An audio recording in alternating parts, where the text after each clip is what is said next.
All right. I think we might want to get started. We've got a packed evening tonight.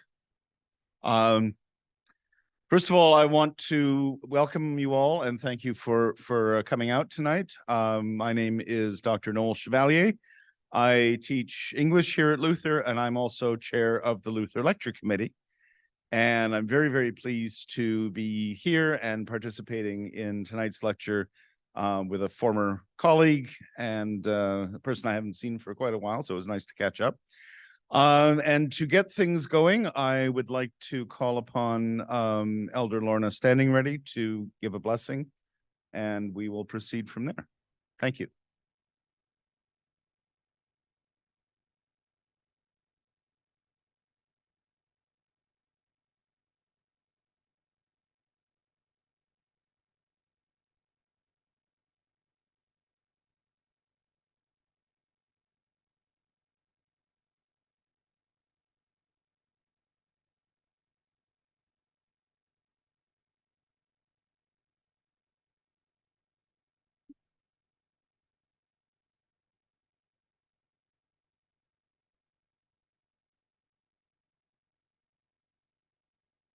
Panse. Good evening. It's Reconciliation Week, and so I wear my orange shirt. I was once a child. I was taken away at the age of 6. So 10 years in the Indian residential school, learning a new language, learning new cultures. Oh my goodness, the world was opening up. But my way is what kept me. And today I'm known as a survivor with many, many things that I've gone through in life that a little girl should never see or feel.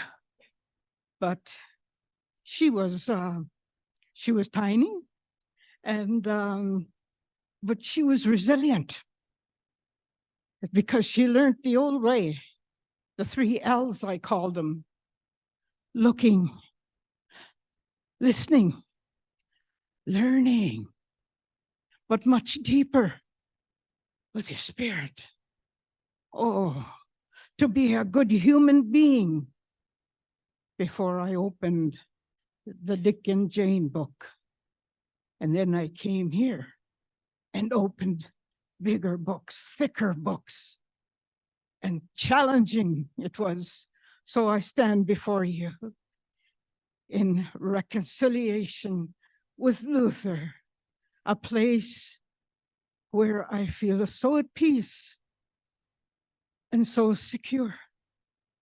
Oh, the wonderful feeling every time I come here. I could stay here, I could live here. No, I'm kidding. You see, I have a big family, and that's another story.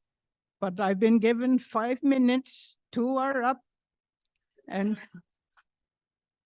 I'm just guessing. But I will say a blessing.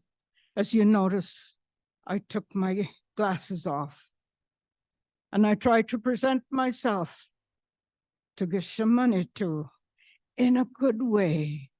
I came into this world with nothing, and as a human being, I go out clothed with Mother Earth.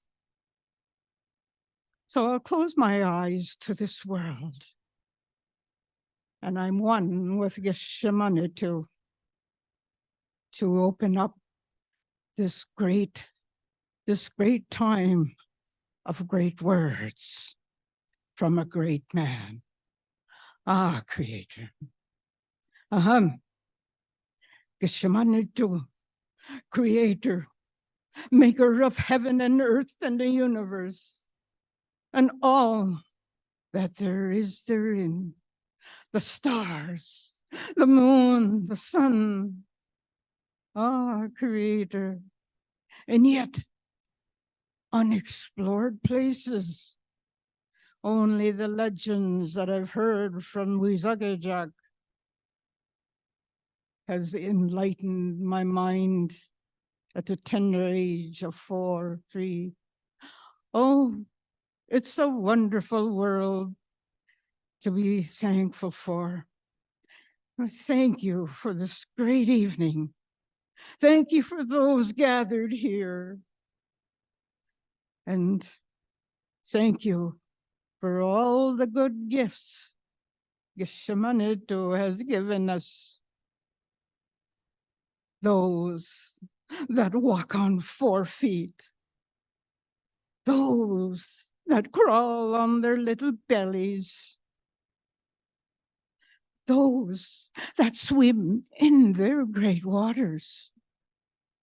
And those who fly high in the sky. Geshemanito, without them, we wouldn't be sitting here or standing up. And we thank you for that. Creator, maker of all. Open up our minds, we humbly ask,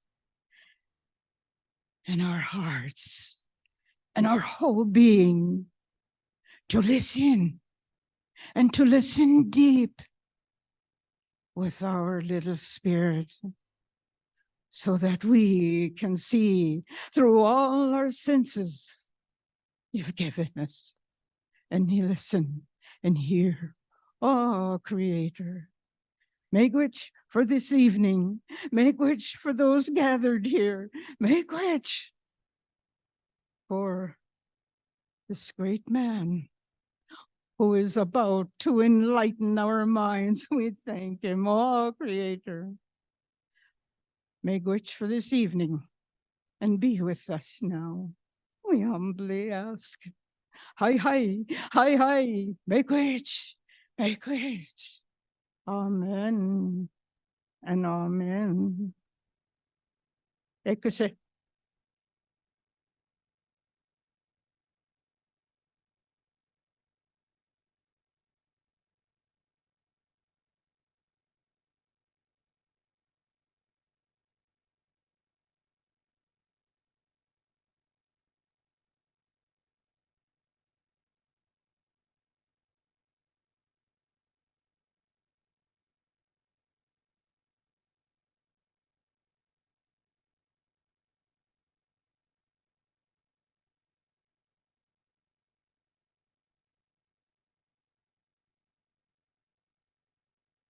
Elder Lorna, thank you for your greeting, for your blessing.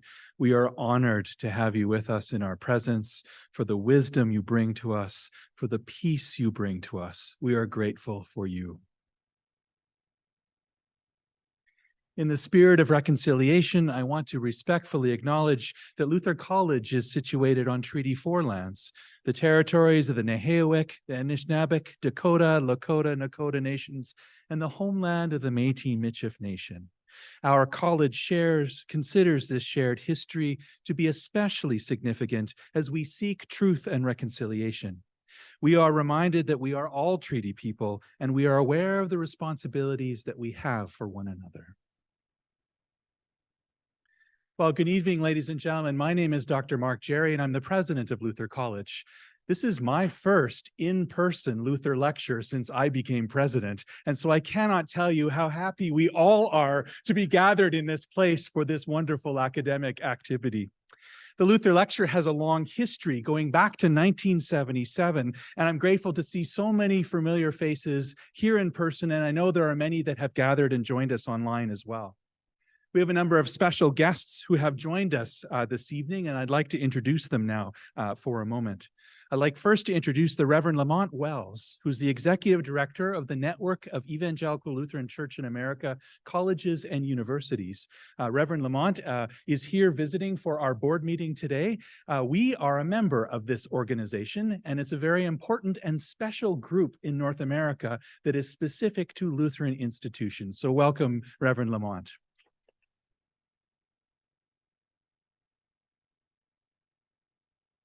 We have a number of our board members present with us as well. Andrea Wagner, Helga Hein, Chair Greg Swanson, Dwight Nelson, and Janet Bjorndal.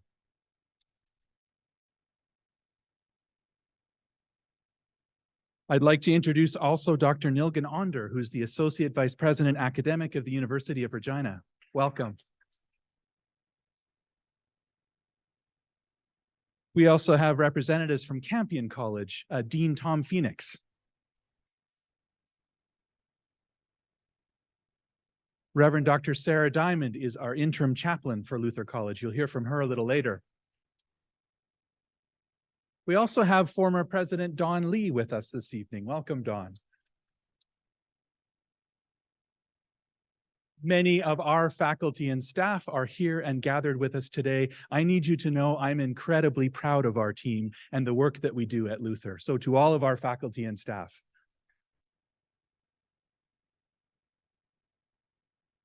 It's important as we open this Luther lecture to acknowledge the James Kurtz Memorial Trust Fund for their financial assistance in helping the college present the Luther lecture each year.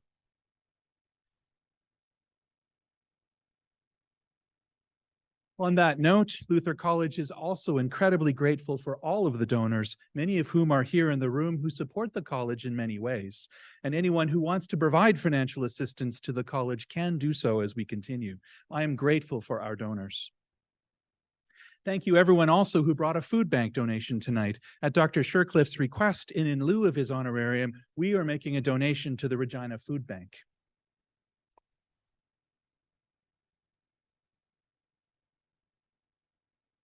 Finally, I need to say a word of thanks to our Luther Lecture Committee members, Chair Dr. Noel Chevalier, Dr. Brenda Anderson, Dr. Yvonne Petrie, Angela Bethune, and Samia Noreen. Thank you.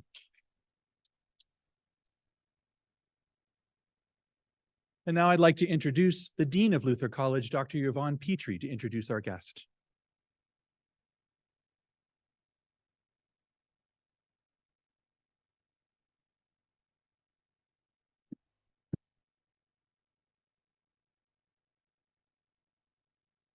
Thank you, Mark.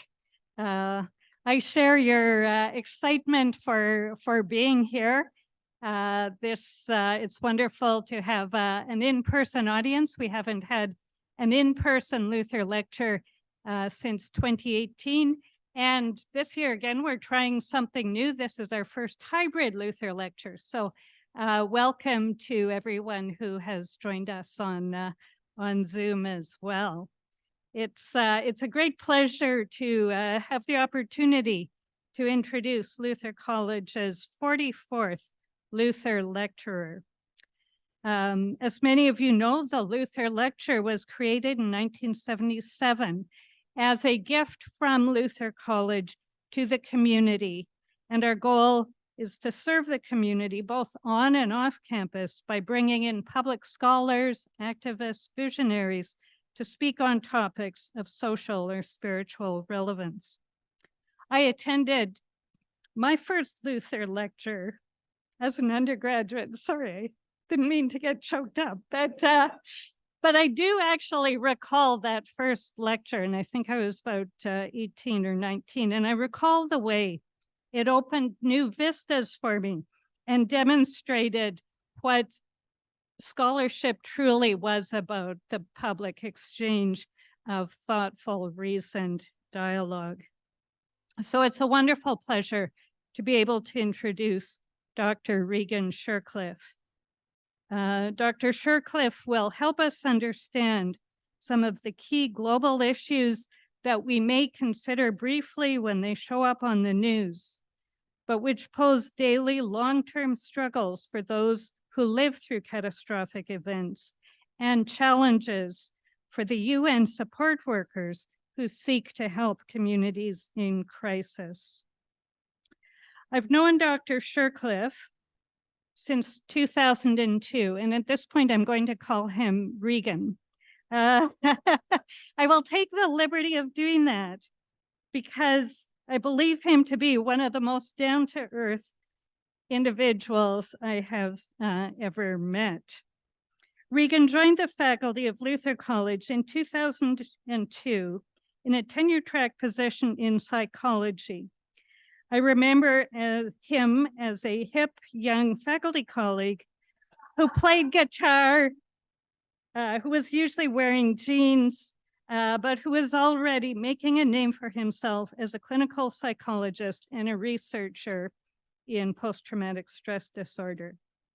In fact, Regan and I shared a common interest in understanding trauma and its effects.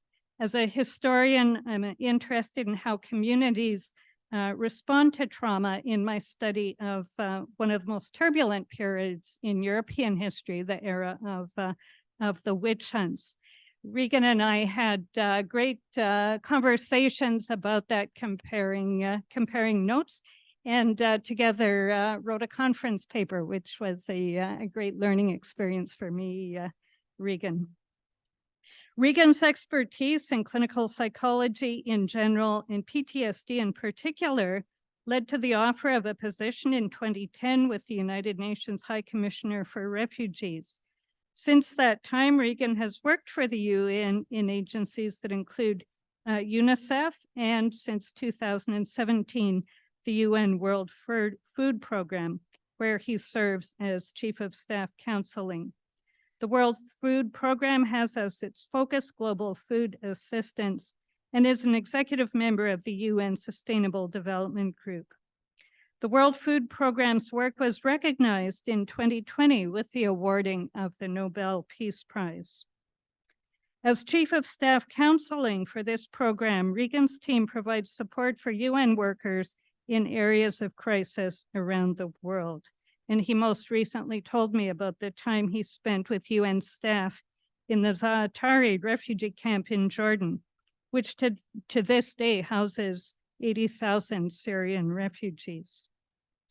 Regan's work with the UN has taken him and his family to many parts of the world, including Jordan, Pakistan, Thailand, most recently Rome, where he lives now and where he was living when COVID-19 arrived in Italy. And you may remember Italy sort of was one of the earliest countries to experience that.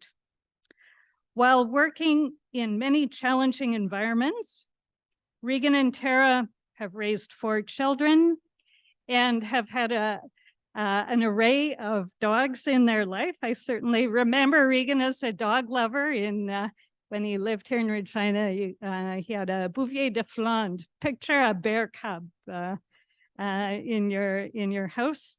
And he tells me when they lived in Jordan, he had a Great Dane. So imagine not only traveling around with your family, but with your Great Dane. They seem now have gone to a whole other scale and have a Chihuahua in their household. Along with an amazingly busy and challenging work life and family life, Regan continues to play guitar, is an absolutely extraordinary photographer, and brings so much to his work. I know that Dr. Regan Shercliffe will provide us with a view of the world that most of us have little awareness of, but which he sees as part of his daily work. Please join me in welcoming to the podium Dr. Regan Shercliffe for his talk titled Humanitarian Aid Work, Another Impossible Profession. Very nice.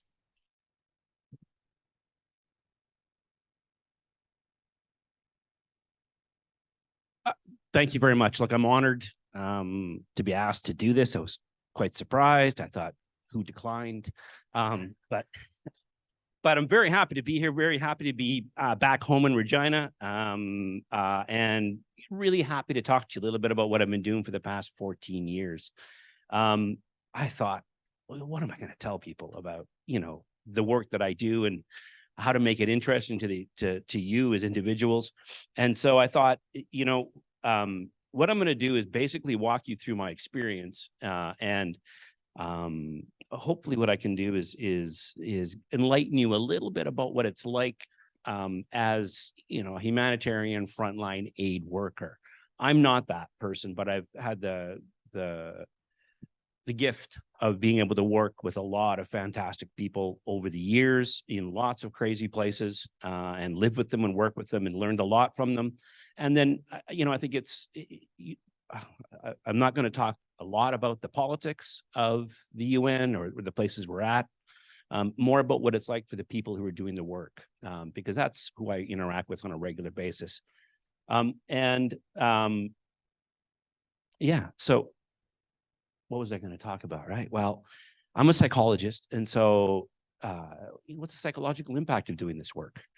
People are working in places that are been at war for long periods of time, famine, crises, all kinds of things. And how do you interpret the data? Because I am a clinical psychologist, and I was an academic here and a researcher. And we have data, and certainly, I certainly reached the edges of my understanding. And you've heard the saying before, right? You learn about your culture when you're in the middle of another culture, right? And so this has just been one sort of wake up call after another in terms of biases and sort of Western ideas around psychology and trauma and these kinds of things that I've really had to alter my thinking on. And it's been a wonderful gift.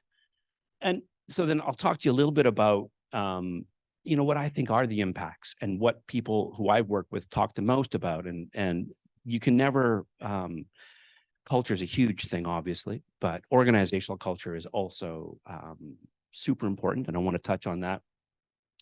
And then, the relationship of people with this work. It's a vocation for lots of people. It's not just a job, right? And so there's passions, and that's always a double-edged sword in this kind of work. Now I'll talk a little bit about that and what I've seen with people and how they respond to it. And then I really want to highlight, some of the wonderful people I've worked with. Great humanitarians, and they're aware of all the hypocrisies, they're aware of all the contradictions, but they're able to carve out that space and do some really meaningful work. And we can't let that go in terms of what I'll be talking about. So, well, I get this all the time. Well, what is the UN, first of all, right? And then what is WFP? And I have to admit, when I joined from Regina, right? Hey, sort of backdoor, you want to come join UNHCR and move to Islamabad? And I'm like, okay, sure, right? Sign me up. And, I flew to Geneva, had about 2 days of shaking hands with people, all over the place, and then fly to Islamabad. And then they drop me off at the front door and they say, all right, it's in there. Go ahead, right? Right.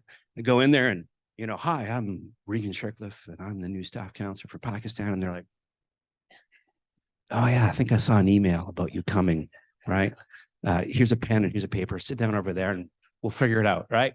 And then sitting in my office going, what am I doing and how does this work? So for me, learning about, what the agencies do is critically important. And I think what I want to share with you a little bit is about what WFP does. Because, I think I'm sure you're much more learned about these things than I was. But what I saw about the UN, I saw on TV for the most part, right? And a little bit here and there. And but to really learn about what each specific agency does. And remember, there's 28 funds and programs under the UN. So you've got the Secretariat, in New York, which is sort of like the mothership.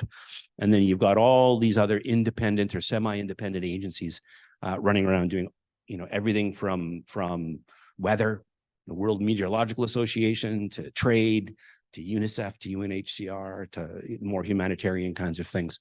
So what does WFP do? Well, it's the largest humanitarian organization in terms of funding. And it's, as Yvonne mentioned, is working towards, the main reason for WFP is to improve food security, right? So we end up working in a lot of very difficult places. We've got very active operations in Sudan, South Sudan, Yemen, Myanmar, Central African Republic, Syria, all the places, Ukraine, right? So a lot of frontline stuff. And then that's been the bread and butter in terms of, that was the modus operandi of the agency. And the funding is entirely by governments and by donations for the most part. The other thing that we do as well too is we are often the first in places. So when bad things happen, we have our emergency deployment teams that go and are the very first in terms of doing needs assessment. And then what we do is make a decision about what needs to come in from a food perspective. And so there are people literally who, who are right at the front when these things happen to sort out what we can do to support. Obviously, emergency preparedness has been, it's one of our key goals as well too. So trying to predict, hurricanes, typhoons, these kinds of things, and then be able to have all of the supplies needed ready, in warehouses and containers or places where we can move them in easily and quickly. Coordinating response. So you can imagine in the middle of a humanitarian crisis, coordination is key, right? And so because you've got all of these specific agencies with their specific mandates and who's coordinating it all. And so WFP takes a key role in coordinating the response from a logistics perspective, but then also from a needs assessment perspective. And then we also manage the humanitarian air service. So we basically run all the UN flights for the most part, and we do all the shipping as well. And so we coordinate all of that. So in a lot of places, for example, where there isn't a functioning air service like Afghanistan or Sudan or South Sudan, we manage all the flights in and out, not only for the UN, but also for NGOs as well. We also have a huge school feeding program. So the idea is to provide meals to students, to children in school settings all around the world. And it's a massive program that involves, of course, all kinds of actors and all kinds of relationships with government and otherwise, and really sort of working to prevent malnutrition before it happens. And then finally, or not finally, but another thing we do, I left a few things off, right? But this is important because I think, each UN agency I work for is like a hydra, right? There are so many focuses that the left hand sometimes doesn't quite know what the right hand's doing. So you talk about coordination. But one thing I'm really impressed by is WFP took the lead in developing cash transfers. So usually what would happen in a refugee or a crisis, and we still do it, there's hard food delivery. So you bring, whatever's needed, rice, flour, high nutritional biscuits, whatever you need, and we would give them to people. And then in refugee camps, we would also usually manage the food distribution in a refugee camp. But what we noticed, or what was noticed, is that typically when you would do that, you would bring the food in and then it would end up being sold in the market, right? And usually it was the men who were getting the food and the men were selling it, and then men were doing what men would do with pocket money, which is nothing good. So, so they really sort of shifted hard, and you can imagine this, right? So they over $1 billion a year now in cash transfers that go through a number of different means to usually the female in the household. So then what happens is they get the cash, and women will do much better things with the cash, like buy food and buy locally. And so we really spearheaded that. And that was done, through the remarkable work of a lot of people. And you can imagine trying to get $1 billion to people throughout the world in places like Yvonne mentioned, Zatari camp or any one of the places we're at. It's a huge, the logistics are defiant. We were in Turkey when this earthquake happened, making sure that, we were able to do cash transfers in the middle of an earthquake. And so it's remarkable. So that's been another cornerstone of many that the work that we do. And then, of course, climate change. So now we have a whole climate change division that is looking at everything you can imagine with climate change, but primarily as it affects food, growth, and of course, population movements. So, conflict is the #1 predictor of a food crisis, but climate is another. So how do we work with governments? How do we work with non-government actors, as they say, right? To ensure that we can provide aid and support to those places, but then also work in a more preventative fashion. And supply chains. So you know, one of the great things that I get to do is talk to people.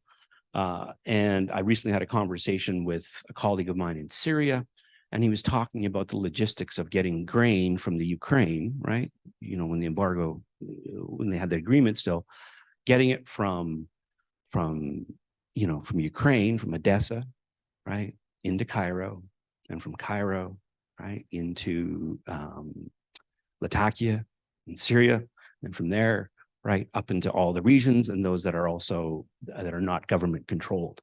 And so you can imagine the logistics of doing something like that. So we procure it and we deliver it. And so again, you know, the talent of these people is it's awe-inspiring.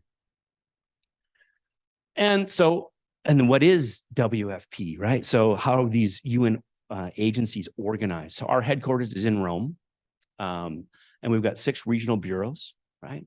There, we're working over in 120 countries and territories, 22,000 employees, 87% are national staff, and I'll talk about that in a minute. 80% are national staff. Most are field-based, so that means they're working in the countries, right? So I'm in HQ, I am not field-based, right? And so my job is, as the chief of staff counseling, is I supervise a group of 27 mental health professionals globally throughout the world who are posted in a lot of these places. And I'll tell you a little bit about what I've learned through that work. But that's my role in all of this. And then finally, we did win the Nobel Peace Prize. That was kind of, it was a bit of a surprise. But it was nice. It was a nice recognition of the what my colleagues do. And then also too, as well, you know, it helps, you know, donor fatigue is a problem. Raising funds for, you know, places where that aren't the soup du jour in terms of whatever the media is looking at is a big problem. So this allowed us, you know, the ability to be able to, you know, capture a few more audiences as well too. The budget's big. It's about $10 billion right now in terms of the budget that we have, and it's ever fluctuating. But anyways, I do take note of this because it was a source of pride and quite unexpected. All right. So I wish somebody would have explained that to me, like when I joined UNHCR, right? What does UNHCR do? And I remember standing outside, you know, talking to colleagues. So protection of refugees, what does that mean, right? And so part of this again is I'm walking you through my experience of it and what I wish somebody would have done off the bat. So let's talk about I'm a psychologist. Let's talk about the psychological impact of doing this kind of work. So it would have been 2016 or 2017. We did a survey across most of the UN agencies. We ended up getting about 30-some thousand responses. And what we wanted to do was to basically get an idea of what's the base rate of psychological issues in the staff, right? Now, it's Western, and I'll get to that in a second. I understand it, right? But it was a tool. We thought, let's try it, let's use it. So what do we find?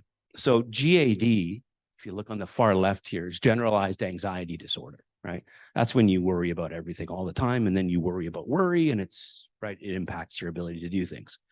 So 18% of staff report symptoms suggestive of generalized anxiety, right?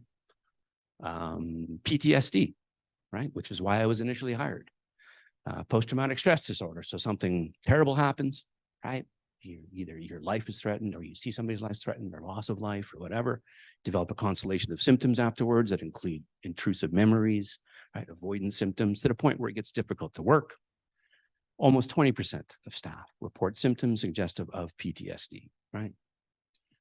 MDD is major depressive disorder, right? So that's feel down or depressed most of the day, nearly every day for the last 2 weeks, lose interest or pleasure, blah, blah, blah, et cetera, right? Almost 23% of staff report symptoms suggestive of depression. Hazardous drinking. Hazardous drinking isn't, you know, you went and had a couple of drinks and, you know, maybe felt a little tipsy. Hazardous drinking is when someone says, you've been drinking a lot, I think you have a problem, right? And usually when you do self-report on alcohol, people underreport, right? Usually. But in this case, right, 23% of staff reported patterns that are suggestive of hazardous drinking. Right? So, and this very much sort of, it made sense to me in one sense from a clinical perspective and from what I had seen, but there's certainly things missing. So anyways, when I present this data to the staff, I say, congratulations, your line of work puts you at risk for a psychiatric disorder, right? Sometimes they laugh, sometimes they don't, but sort of like now, right? And then they always say, but Regan isn't the same in every other industry. Well, apparently not. So if you look at point prevalence, and point prevalence is a snapshot in time, right? It's not longitudinal, it's just, what are you feeling right now? So you can look at sort of global prevalences, and they are significantly lower than you see in other industries. So, so then we looked at it again, right? And we thought, okay, let's take a look over time. Like, how long have you been in the agencies? Well, the longer you're in, the more you're at risk. Fairly straightforward. I don't think I need to explain it. And so you can see those people who've been in a year looking at me going, what did I sign up for? But there's something going on here, right? There's something going on. And don't get me wrong, it's self-report data. I understand. I don't know the caveats, et cetera, et cetera, et cetera. But there's something going on. So I really like this saying, and it kind of, it makes sense, right? Because, I think, one of the reasons why I was hired, right, is because I had this quote unquote expertise in post-traumatic stress disorder. So I'd done a lot of clinical work and a little bit of research in the area. And so when I was recruited to go to Pakistan, that was just when the floods had happened there, one of the first floods, 2010. And then they had, the Marriott Hotel was bombed and 150 people died there. And then they bombed the Pearl Continental Hotel in Peshawar, which is on the border. They had kidnapped the UNHCR head of office in Quetta and shot the driver. So that all got shut down in terms of staffing. It became non-family, and they said they had a lot of PTSD. You need to go. And I'm like, okay. And then same thing in Afghanistan. I was covering Afghanistan. I was covering Sri Lanka at the same time. Sri Lanka was just at the end of the civil war there. So, but then this saying sort of really kind of started to make sense to me, right? Because this is idea in psychology, and hopefully it's waning. I think it is, of a dose response model, right? So the more, the bigger the trauma, the bigger the sequelae of the symptoms. And in my experience, that doesn't hold true in lots of cultures where I've worked. So why does the UN have psychologists in the first place, right? Well, if you don't remember, long time ago, there was a bombing during the first Iraq war of the Canal Hotel, where the UN was stationed. So the UN had sort of, prior to that, maintains a stance of neutrality. And we can argue that, not now, but later. But the idea is that humanitarians wouldn't be a target because of our neutrality.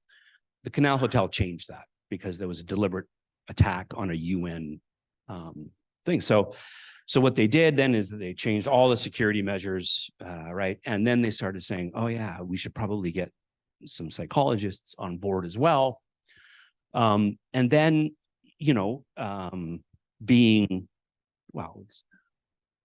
so they hired some psychologists, right? And I can step in here as well because they hired me, Western trained, right? Did an academic program that was accredited by the American and Canadian Psychological Institution, blah, blah, blah, right?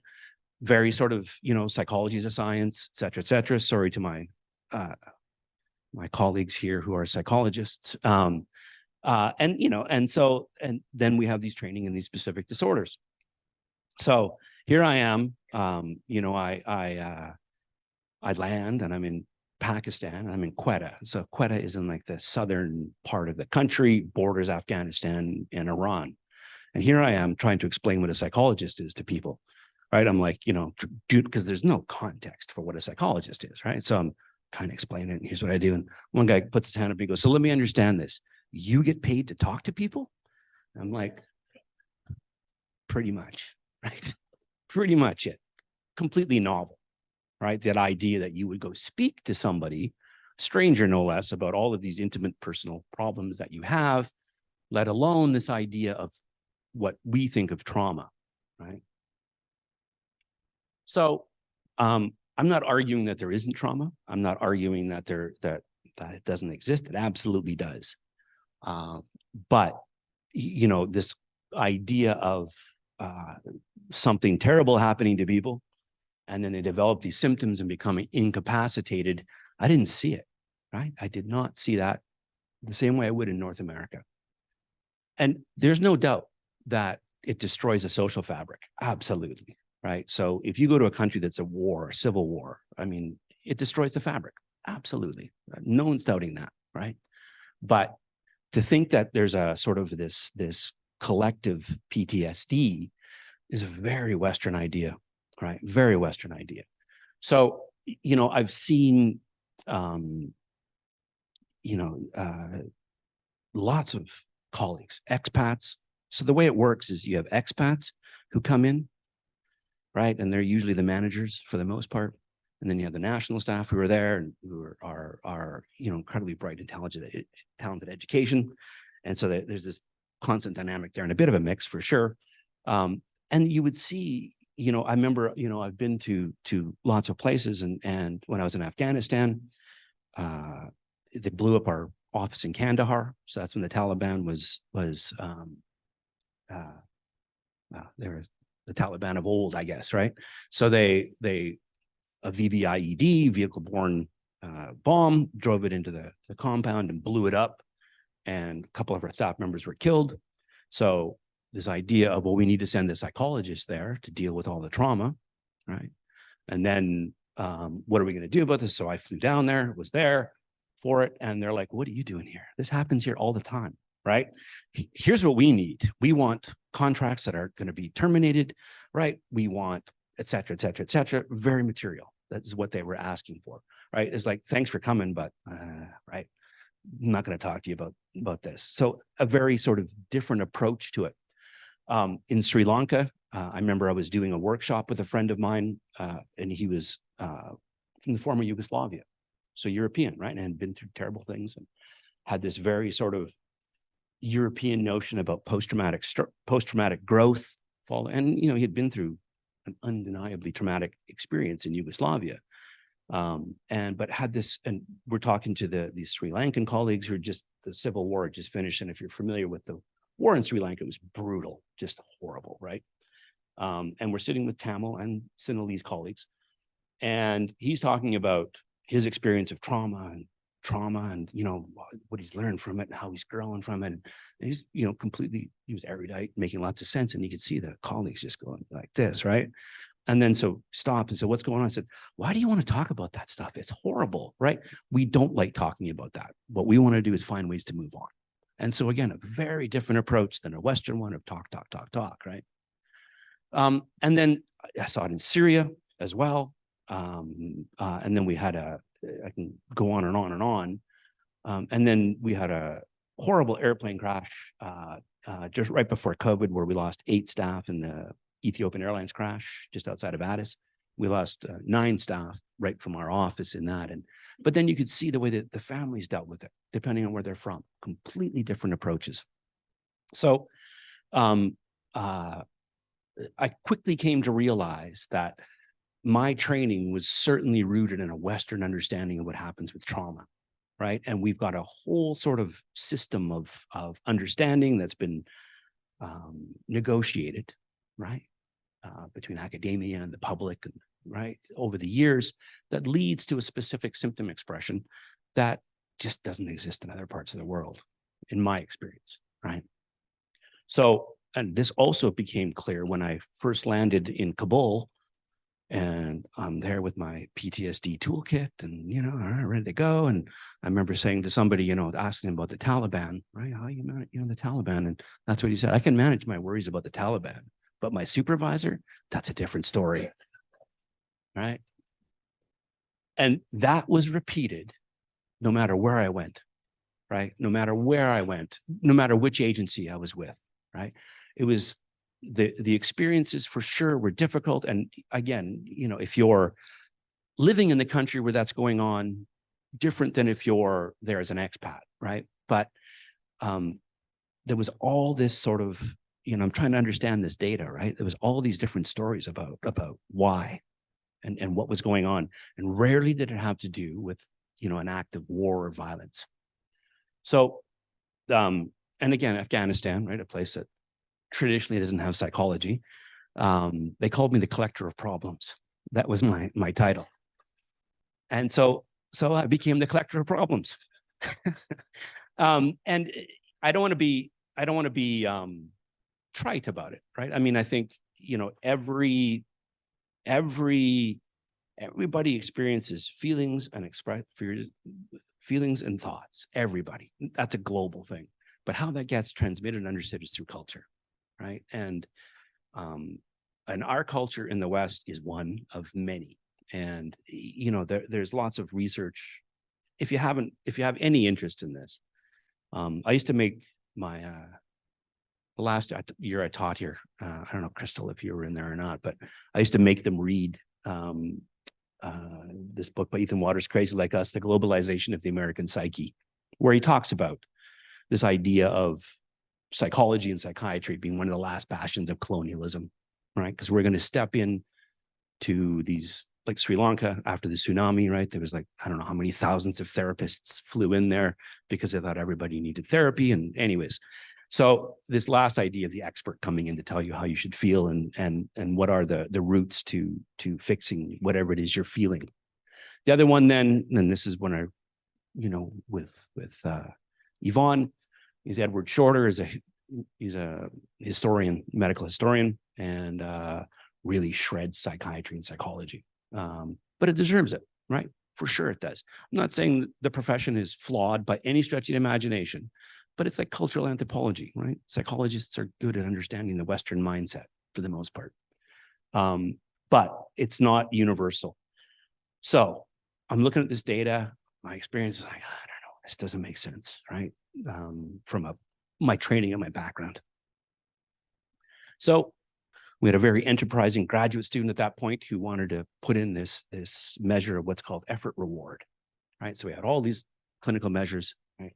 What does effort reward look at? Well, it looks at effort, job demands, workload dynamics. How much work do you feel like? How much effort do you put into your work versus what are the rewards, right? Salary, promotion, esteem, recognition. This is universal, right? When I was in academia, people talked about this a lot, right?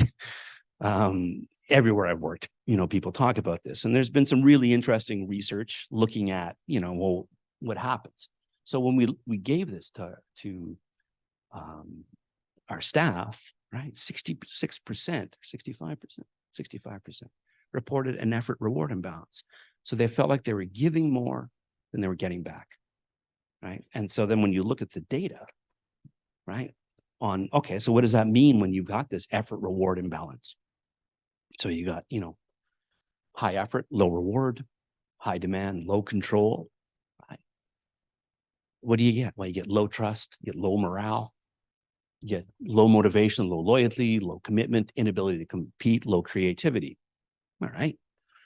From a clinical perspective, what do you get?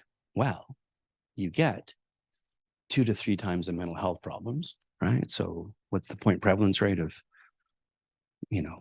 in the UN, it's about 2 to 3 times higher than you would expect to find in the general population. So et cetera, more conflict, right? 2 times more substance abuse, right? Kind of makes sense a little bit. So then I started to look at this a little bit and started to think, all right, so what is it about that interface with the agency, with the organization that you're working for, right? What is that? Maybe that's got some, because that's what people were talking to us about, right? I think this is being recorded, right? Well, in order for me to do this presentation, I had to go through our ethics department.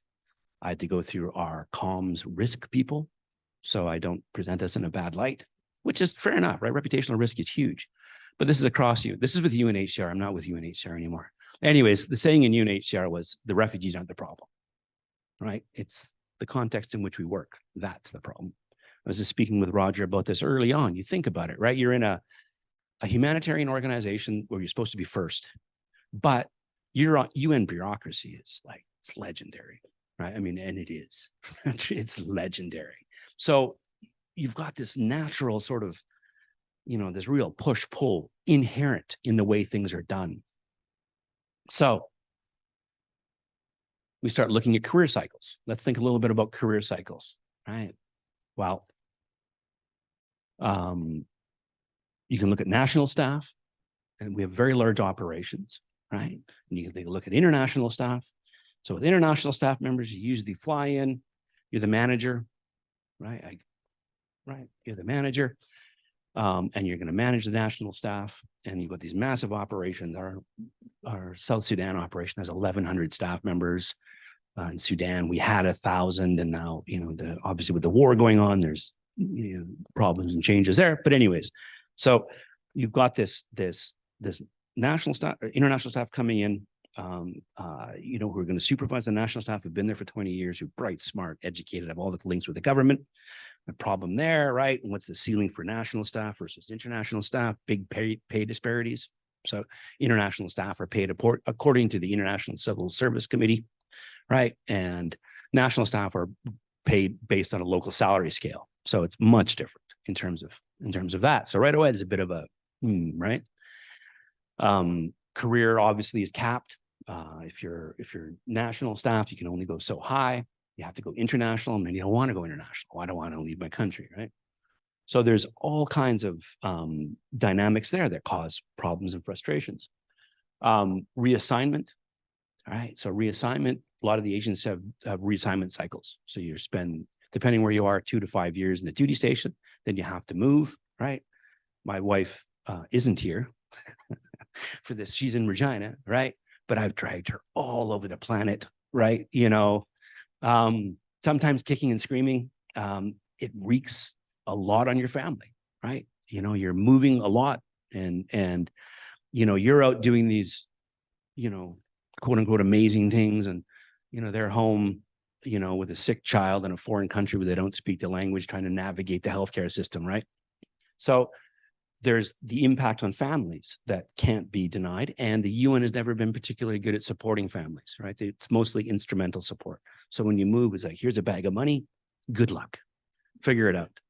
So you've landed in some country and you're trying to sort out where to live, how to get your electric hooked up, et cetera, et cetera.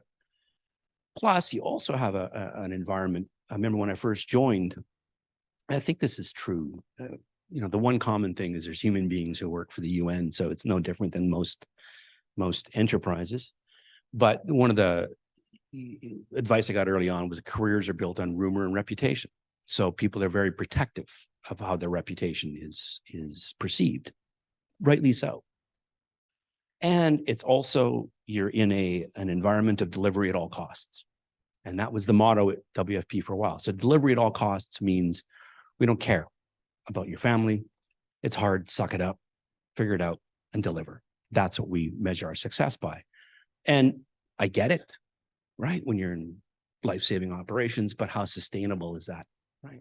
So does that perhaps predict some of the data? Is that it's hard to do these things? Plus, we've got staff who cycle from Somalia to Yemen to Syria to now Ukraine, and then they'll go back, Somalia, Syria, Yemen, right? And doing that kind of work in those kinds of circumstances is not good for you over the long run for lots of reasons. That is well-intentioned, but has some real impact on staff well-being, some serious impact.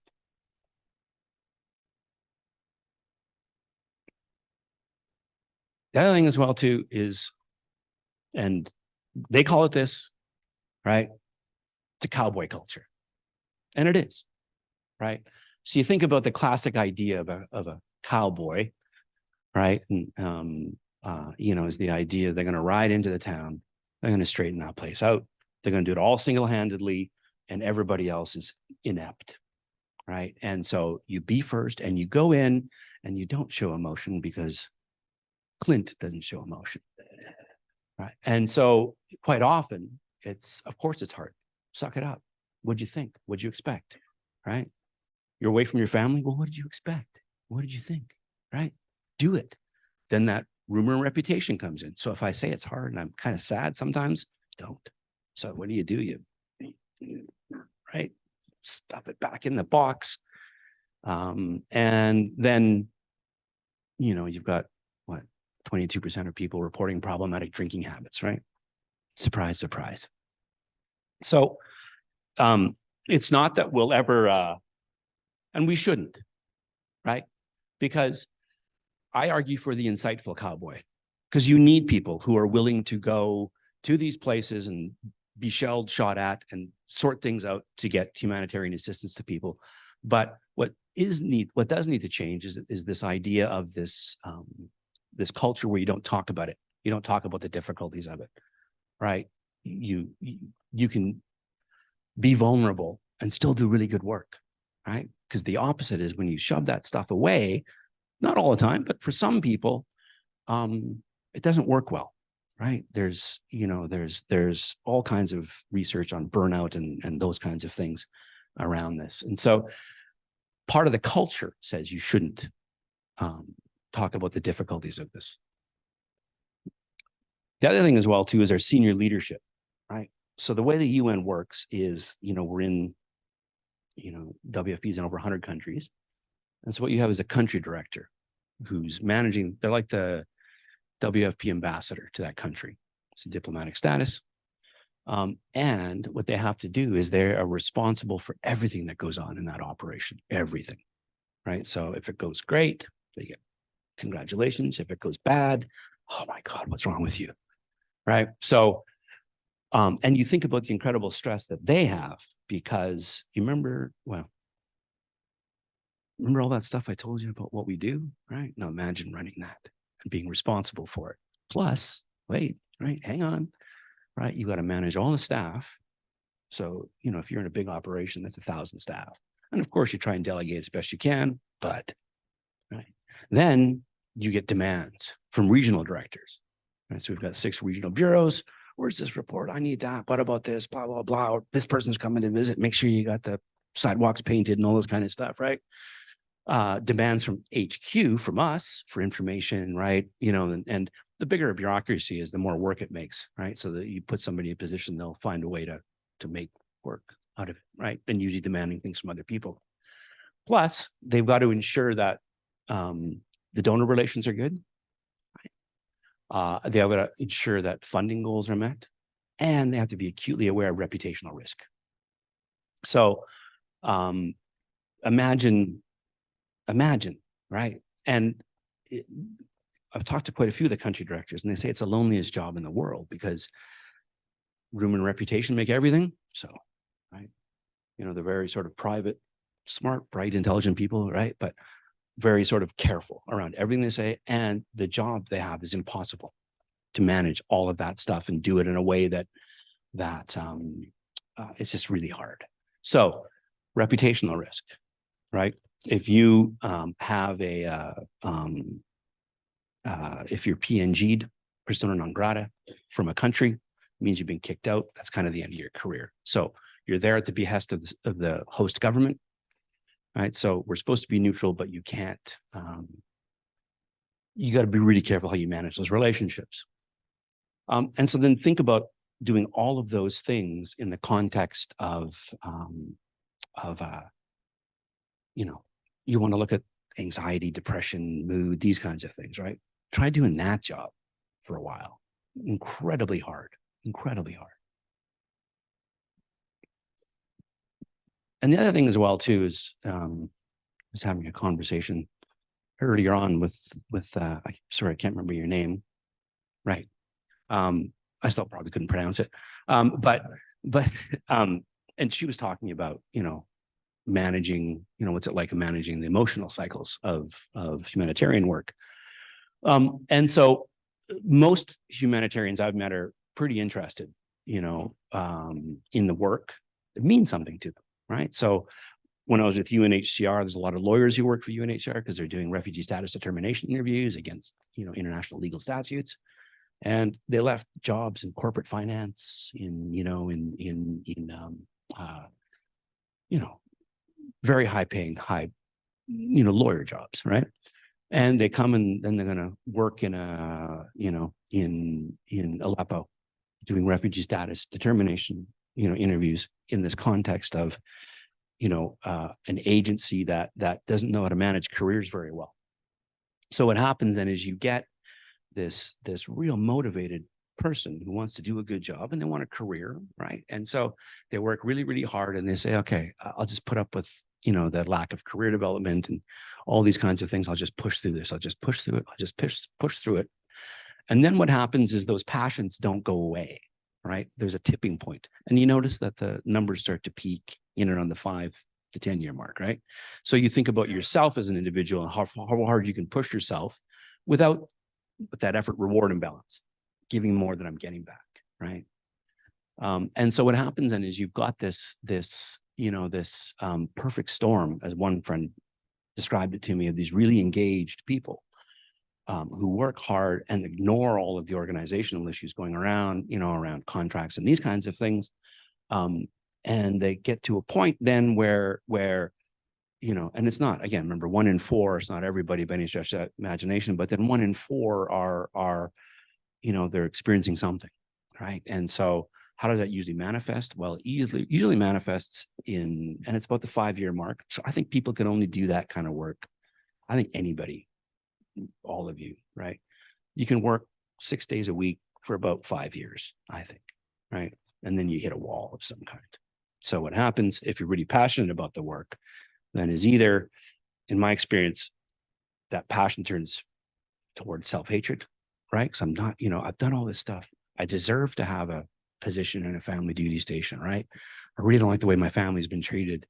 I deserve to have this promotion, et cetera, but they're not getting it. So then they say, wow, there's something wrong with me. I'm not a very good humanitarian. So maybe I should just work harder. Or it goes the other way, where then they go, oh, that agency, they just don't care about me at all, right? And they get angry. So that anger then goes external. So those passions don't go away. It ends up just going one of 2 directions, unless the person can really balance it out, get context, those kinds of things. But, the other thing is that large bureaucracies are not good at managing your mental health at all. They're not designed to do it, right? So, people have to be responsible for their mental health to a point. Doesn't mean the agencies need to do nothing, for sure. There's a slow awakening of, hey, if we cared about our staff, hey, let's try that, right? Slowly. And lots of, I'm being a little facetious, there's lots of really great work that goes on in terms of, there's a reason why there's 27 staff counselors in WFP and big medical unit and all these kinds of things, right? It's waking up to it. But that intersection, right, is really, how do we work with staff from the day they join to say, this is a great job? And it is, but there's risks. There's psychological risks with doing this kind of work. So how are you going to manage that over the course of your career? And then finally, I think, and this goes for everybody, right? What's good for you at 30 might not be at 40.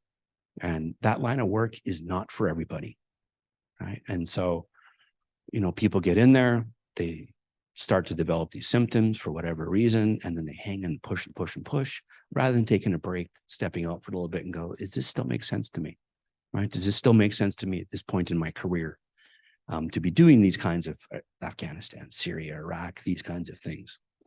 And I think most people aren't very good at that. Stepping back every now and then and going, do I still like what I'm doing? Does it make sense to me? Do I have options? What can I do to, right? What can I do to improve my quality of life, however that may look? So I think, when we look at, what the data says about the 1 in 4, you just can't say, well, it's because, they were in Syria and that's why they have this or that, right? It doesn't work that way. The data doesn't bear it out. And it's too simplistic an explanation.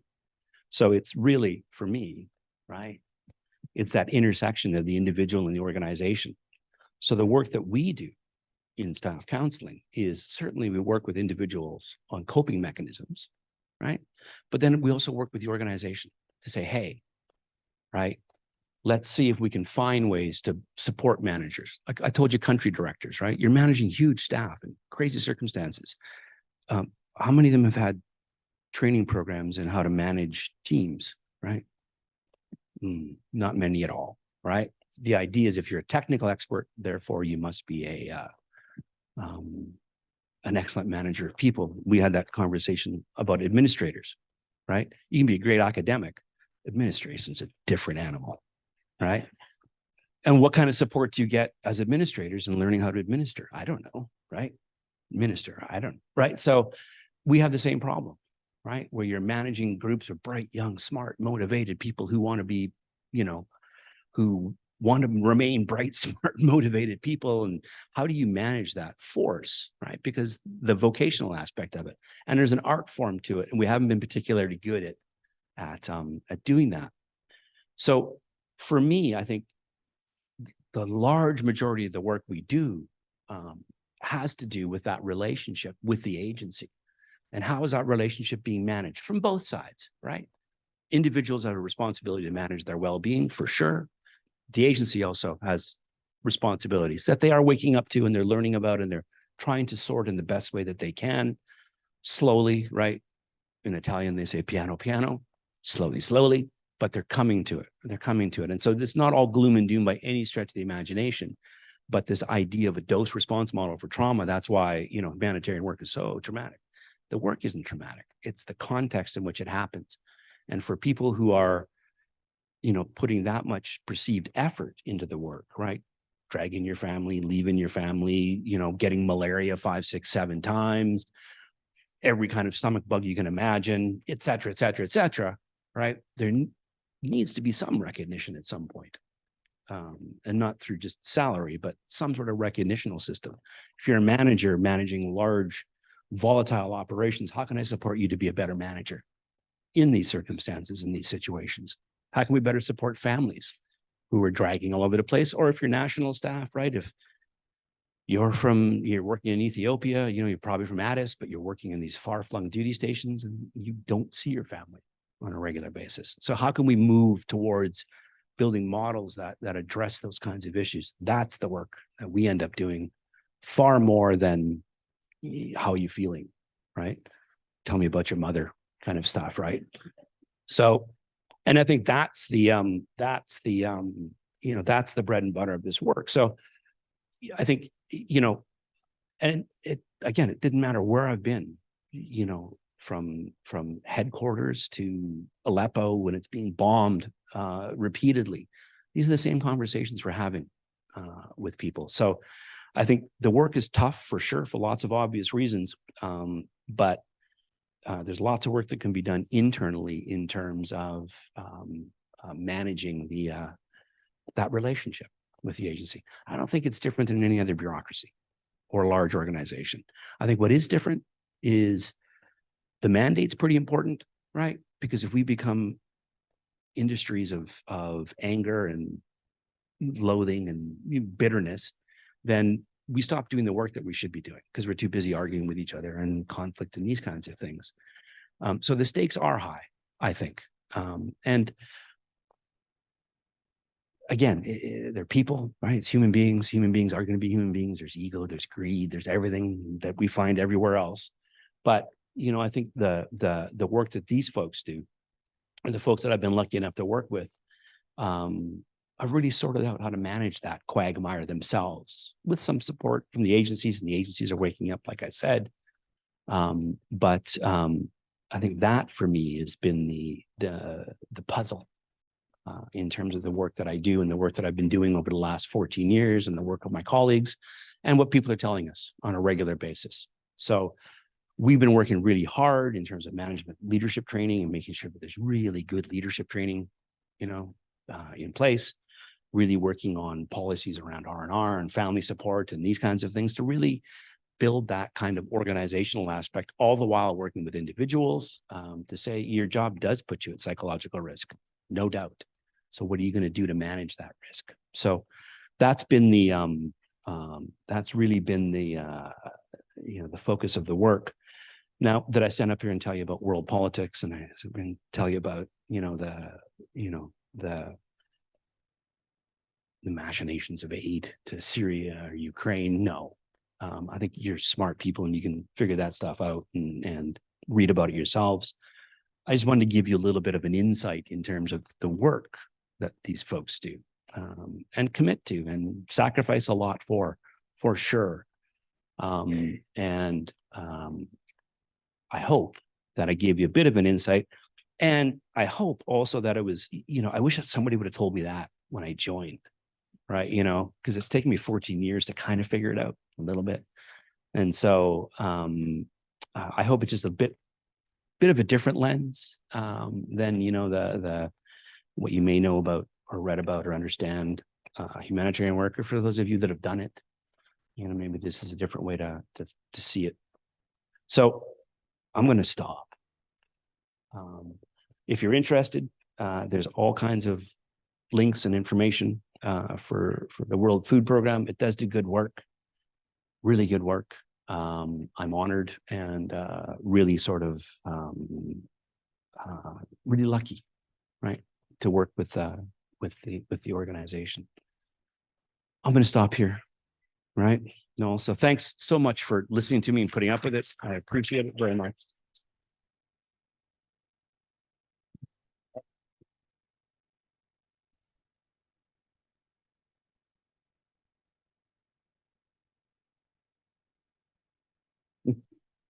Thank you very much, Regan. And I'm hoping that we will have discussion. We have about 15 minutes or so for discussion. I want to explain a little bit about how this is going to work. We have our live audience here. We also have the audience on Zoom, and they will be typing in questions. So it's my wonderful job to moderate all of that. So I think what we're going to do is we'll start off with a question from the audience here, and I'm going to just sit there and moderate this. And then we will I'll read out questions that we're receiving on Zoom, read those to Regan, and then he can answer them in sequence. So we can start now. Anybody want to start off? Tom?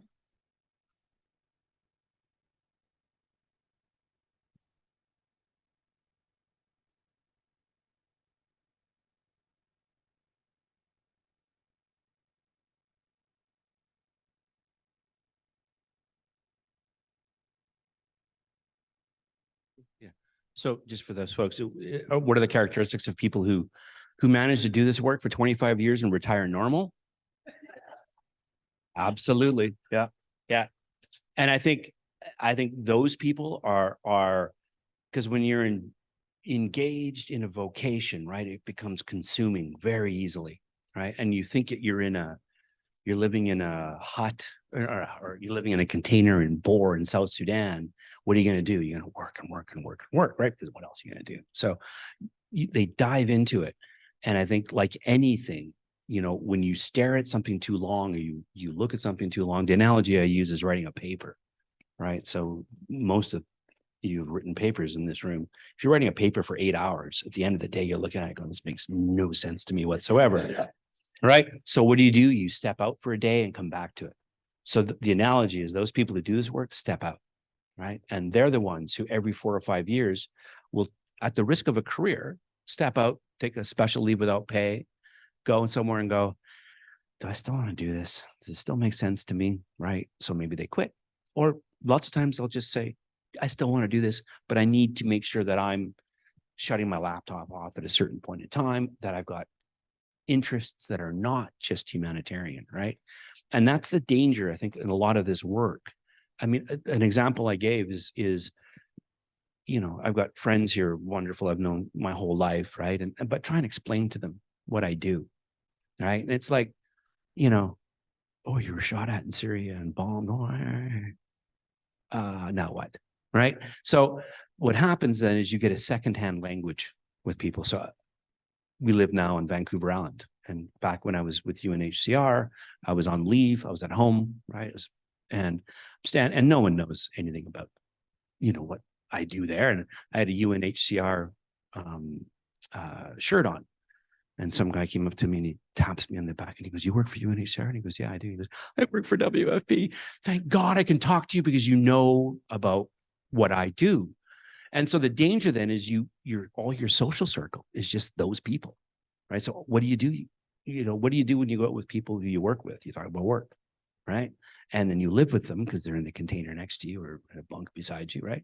Then you work with them all day long and you go have dinner and then, right? And then you keep going. So those people who are I think resilient, and that's an overused term, are those folks who can step back a bit every now and again and say, still makes sense to me, right? But you need to step out and get that context, because you're in the middle of it, you lose context so easily, right? I see that in all kinds of careers, but I think and those people who've lost context are the ones who may be drinking too much or who are, burned out, frustrated, whatever. And they can't make they've lost the ability to make draw those borders between work and not work, right? The martyrdom, sort of if I don't do it, the refugees won't X, Y, and Z. And it's a mistake, I think, going into it. You want that passion, but you want to temper it. So I think that's in my experience. And we should be telling people that right off the bat, because people are usually their own worst enemies in that regard, right? Thanks. Sure. And then we'll come to you. So we'll switch to a Zoom question. We have one so far. This is a question: how do you manage communication when local languages are all different? Well, how do you manage communication when all the languages are the same? Is a big problem, right? Well, look, the language of the UN is English, right? But the people who I work with, the 27 staff counselors, speak so many languages, everything from Kiswahili to Arabic to Turkish to so you make sure you've got people with you who can, because everything is language nuance, right? And you miss so many nuances. So you make sure you've got people around you who really know the language. It's not rocket science.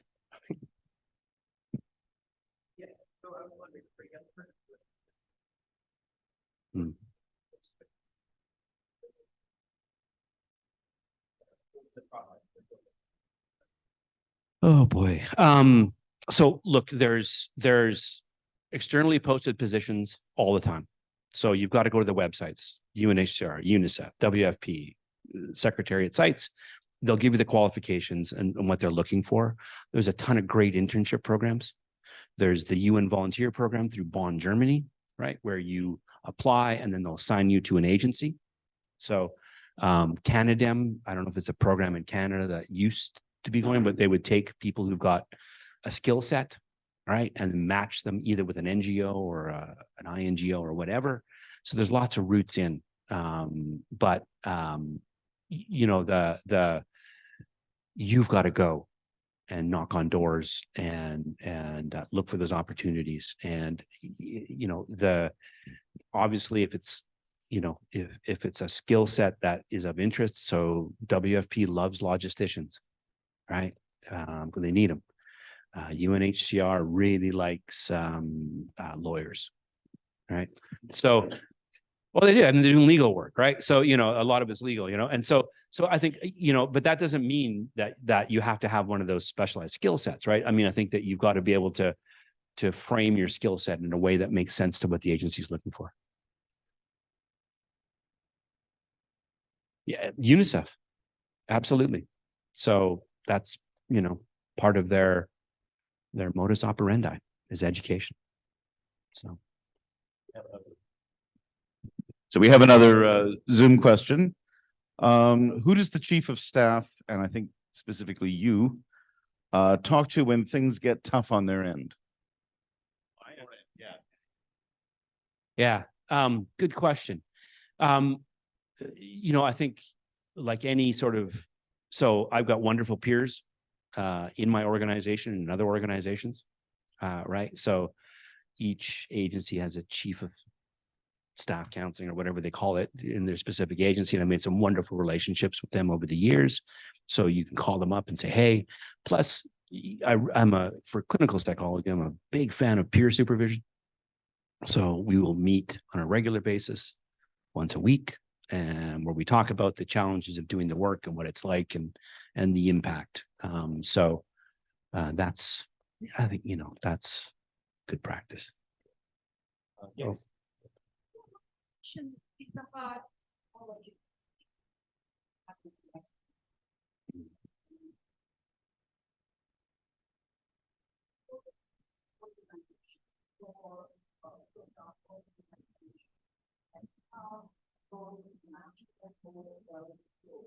Mhm.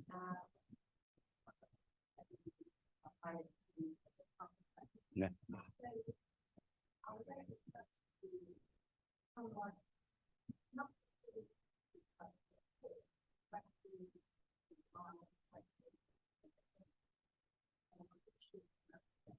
Oh yeah, absolutely. I think, that's sir, if I can paraphrase, is what are the work are the agencies doing to understand the true sort of multicultural nature of the work that we do, and that Western psychology is one piece of that, right? But there's so many other pieces. So what are we doing as an agency to really support that?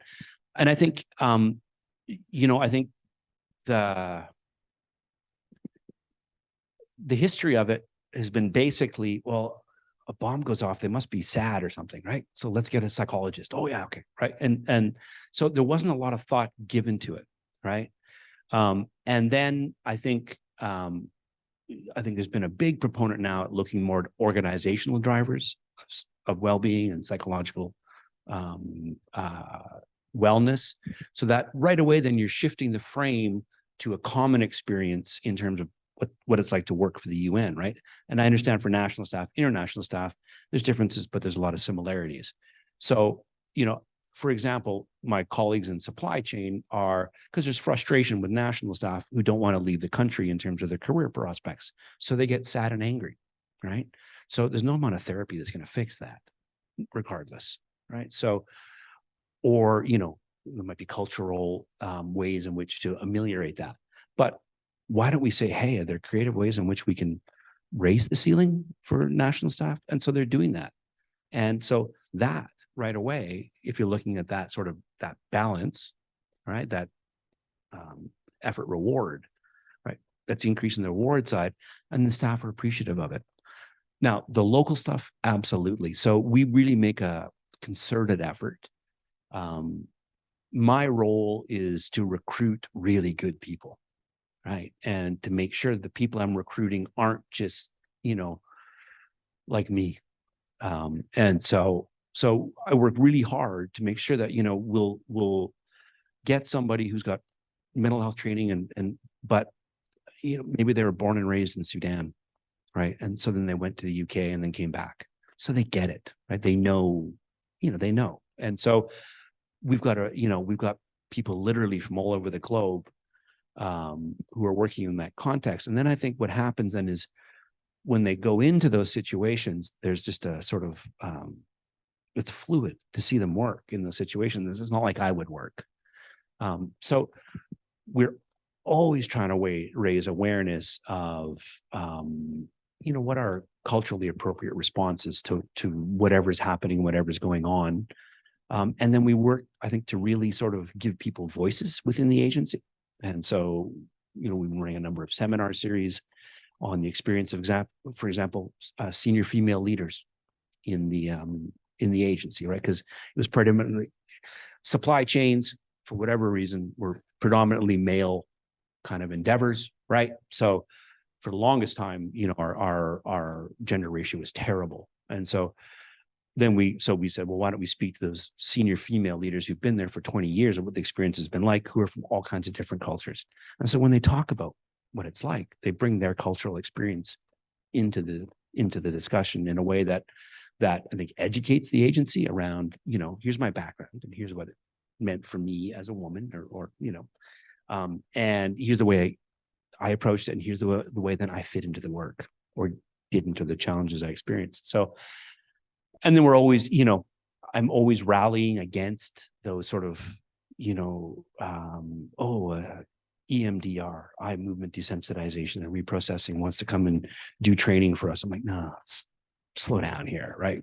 That's a very westernized model of treatment. And so really resisting those kinds of impulses and really looking more towards giving the staff the voice of their experience of whether there be a traumatic event, you know, a mass casualty event or a war or whatever, to then basically, you know, what do they want from us as a wellness division? Because we work with, there's us as psychologists and doctors. And so it's a constant process.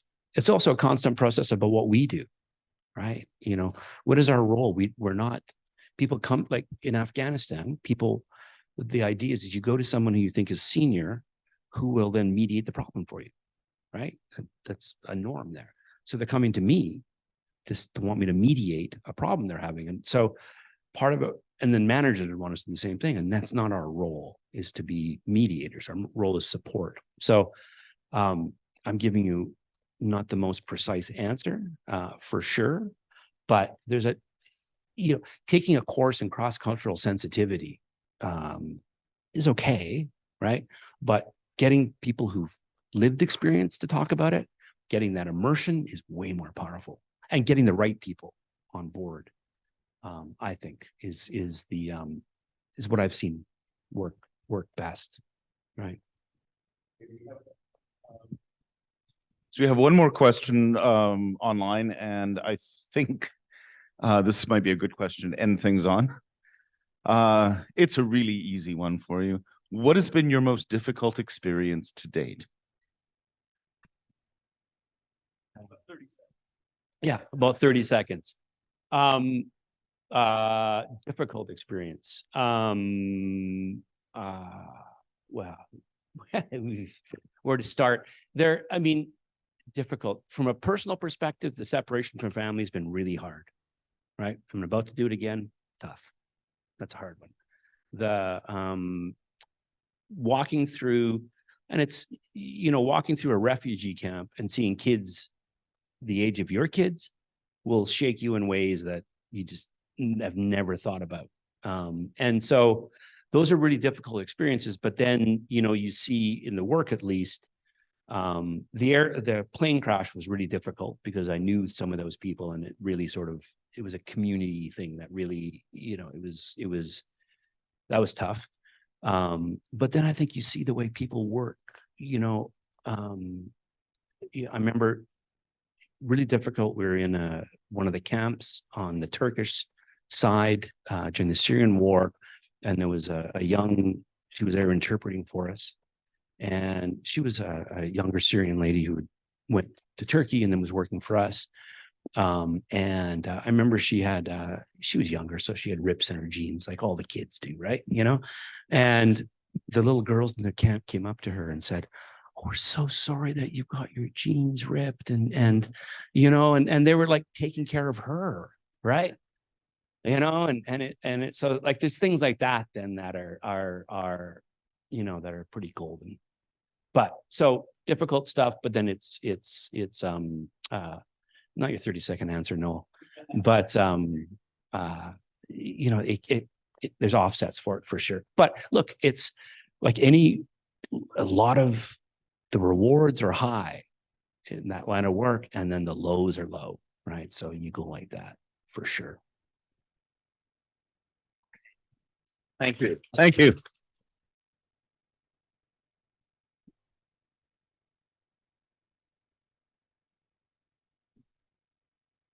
We have two more little bits of business to finish up. One is, again, to thank you all for coming and to let you know that we have a reception outside down the hall. We haven't done this for a while, so if you haven't been to a Luther lecture before, the receptions are legendary. The food is legendary. And it will give you a chance to talk with Regan and talk among yourselves and keep conversations going. So that's the first item of business as soon as we're done here. The second is that I would like to call upon Luther's chaplain, Pastor Sarah Diamond, to give thanks and finish us up. Thanks, Noel. And thank you, Regan, Dr. Shercliffe, for what was really a wonderful, wonderful presentation. It's really insightful to get a chance to have a glimpse at the human aspect of people doing humanitarian work. Normally what you see on the news is what's uplifted is the human side of the people receiving the aid, but to hear the really human stories of the people doing the work, I think is really, really valuable. And I think extremely valuable for us in a place like Luther, where we strive to have, create critical thinkers for a grace-filled, just, and joyful world. We're talking about being a place that's nurturing and encouraging people to go forth from here and do this kind of work, and preparing people to live into vocations, not just jobs. And it's nice to know that ministry isn't the only impossible job that we're all doing, but that working in this way, caring for the human needs of our neighbors is impossible and worth doing. So thank you for that affirmation, and on all that we've learned. And thank you all for being here. And the only way I know how to send people out is go and please serve the Lord.